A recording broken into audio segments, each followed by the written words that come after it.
Bonjour à tous, j'espère que vous allez bien. Comme vous le voyez, je suis toujours une grand-mère. J'utilise des petits morceaux de papier pour me rappeler un petit peu de quoi vous parler.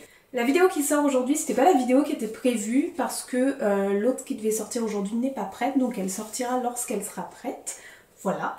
Aujourd'hui, je voulais vous parler, c'est une vidéo que j'ai jamais faite, des sorties de juin, et il y en a une qui est sortie en mai, mais j'ai pas encore acheté, je voulais vous en parler, qui me donne envie.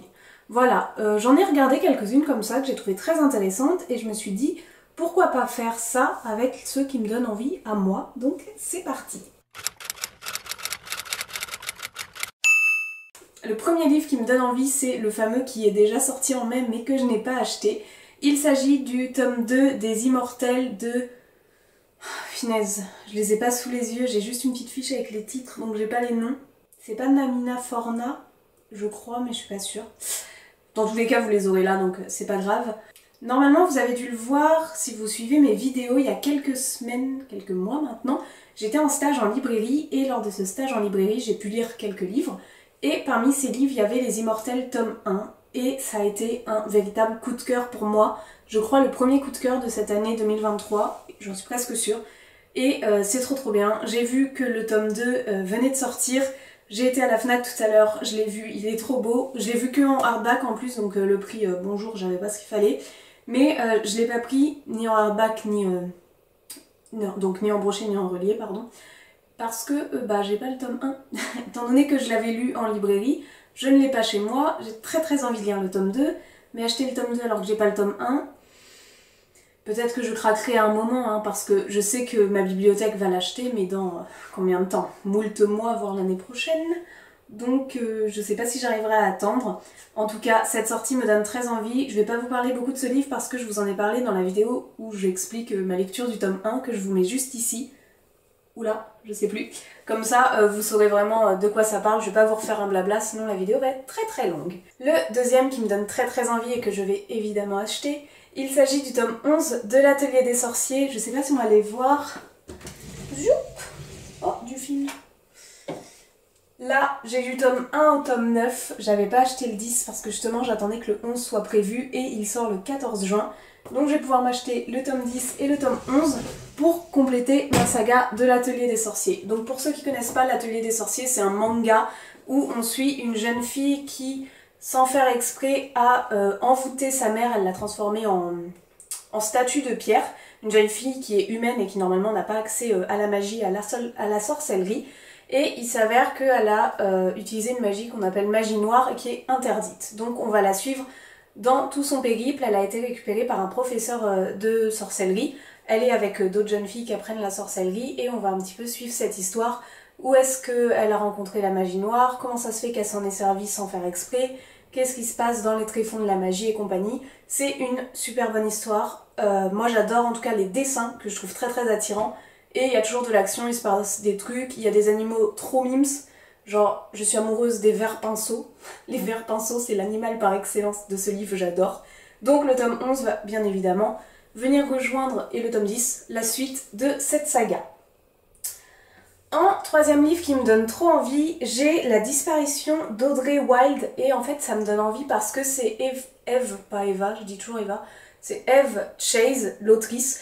Et en fait, c'est l'autrice qui a écrit Les filles du manoir Foxcott, que j'ai adoré, une petite lecture que j'ai faite fin d'année dernière, si je me trompe pas. Il faut que j'achète aussi quelque chose, Le manoir aux Cornouailles, je sais pas si c'est pas juste ça le titre. Et du coup, j'ai vu qu'elle venait d'en sortir un autre, enfin en tout cas qui vient d'être traduit en français, qui est La disparition d'Audrey Wilde. Et j'aime beaucoup son style, j'aime beaucoup son écriture. Je vous avoue que j'ai pas regardé le résumé, donc je sais pas de quoi ça parle. Mais souvent, c'est... ouais, il y a des disparitions, il y a des temporalités différentes et tout, et je sais pas, son écriture, ça, j'accroche de ouf de A à Z, donc celui-ci me donne aussi très envie. Les prochains que je vais vous parler, il en reste 3, ça va pas être une vidéo très longue parce qu'il y en a, j'ai pas forcément lu les résumés non plus. J'attends impatiemment l'univers du sorceleur, donc le manuel du sorceleur qui sort le 7 juin. J'ai lu le tome 1, j'ai lu le tome 2 du sorceleur, j'ai regardé la série qui est sur Netflix jusqu'à la saison jusqu'à présent. J'ai le tome 3 que je vais bientôt attaquer, mais j'essaie de me les étaler un peu.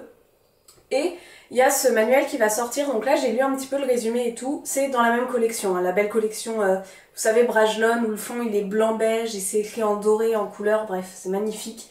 Et donc je disais, j'ai un petit peu regardé le résumé et il s'agit d'un genre de manuel explicatif de la vie des sorceleurs. Donc on va un petit peu apprendre d'où viennent les sorceleurs, quels sont, qu'est-ce qu'ils ont le droit de faire, qu'est-ce qu'ils n'ont pas le droit de faire, quel est cet univers, d'où ils viennent et compagnie.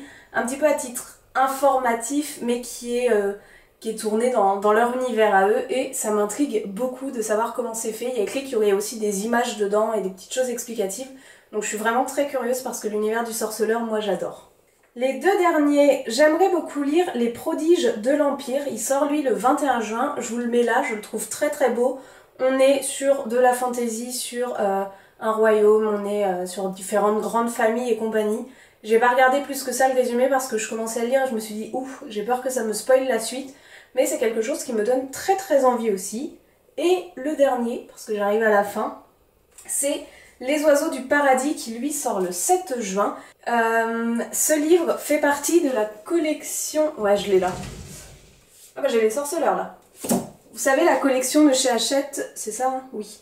Le rayon imaginaire comme ça, ils sont blancs, ils sont très gros et ça brille et c'est très joli et c'est de l'imaginaire, du coup comme c'est écrit. Et... attendez, je le range. Et ici, j'ai pas non plus trop regardé le résumé, mais je sais que généralement dans cette collection c'est des histoires qui me plaisent beaucoup. C'est de l'imaginaire, donc ça peut être du fantastique, de la fantasy et compagnie.